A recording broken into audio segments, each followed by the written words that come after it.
Pour le type primitif booléen, il n'y a que deux valeurs possibles.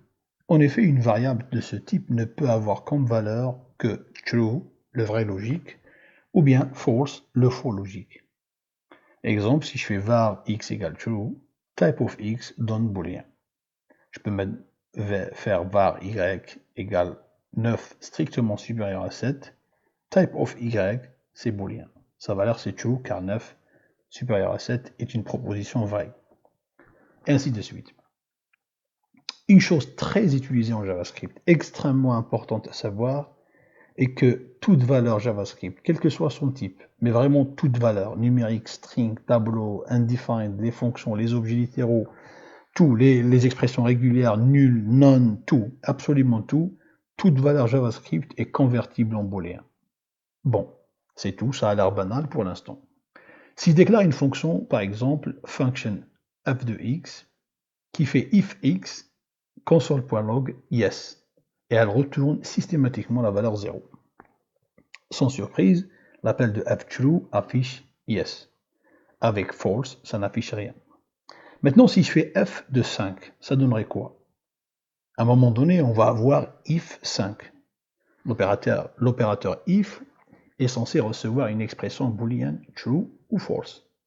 Et là, il reçoit une valeur de type autre. Ici, en l'occurrence, une valeur numérique. Un cast, une conversion implicite vers booléen va être fait par JavaScript. 5, sa valeur booléenne équivalente est true. On dit aussi la truthiness associée à 5 est true. On peut dire aussi que 5 est truthy. Bien, comme je l'avais dit, toute valeur JavaScript a une truthiness associée qui est utilisée à sa place quand c'est nécessaire. Autrement dit, quand une valeur booléenne est attendue, comme dans un if par exemple. La règle est très simple. 0, chaîne vide, undefined, nul, none, et bien sûr la valeur booléenne false sont des valeurs falsy. Autrement dit, leur truthiness associée est false. On peut dire aussi que leur conversion en booléenne donne false. Toute autre valeur numérique, string, objet, fonction, array, absolument toute autre chose est truthy. Autrement dit, sa conversion en booléen donnera true. Pour vérifier tout ça, on peut utiliser la fonction booléen avec B majuscule pour convertir en booléen. Regardez par exemple, booléen de 0 donne false, booléen de 7 donne true, booléen de chaîne vide donne false, booléen de la chaîne OK donne true, et ainsi de suite. On peut vérifier que nul, undefined, none sont falsy, et je peux le vérifier aussi avec ma fonction f. Tiens, je vais passer un objet littéral vide à ma fonction. On voit bien qu'un objet littéral vide est truthy. Attention. Idem pour un array tableau vide, par exemple, si je fais f, affiche bien yes. Aussi pour f de la chaîne de caractères false, affiche aussi yes, car il ne s'agit pas ici de la valeur booléenne false. C'est bien un string ici qui n'est pas vide, donc il est truthy.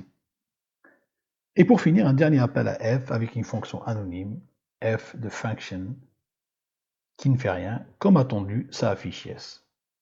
Très bien.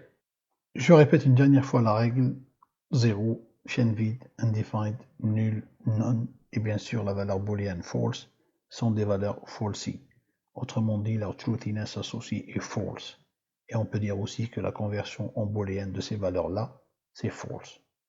Toute autre valeur, numérique, string, objet, fonction, array, absolument toute autre chose est truthy.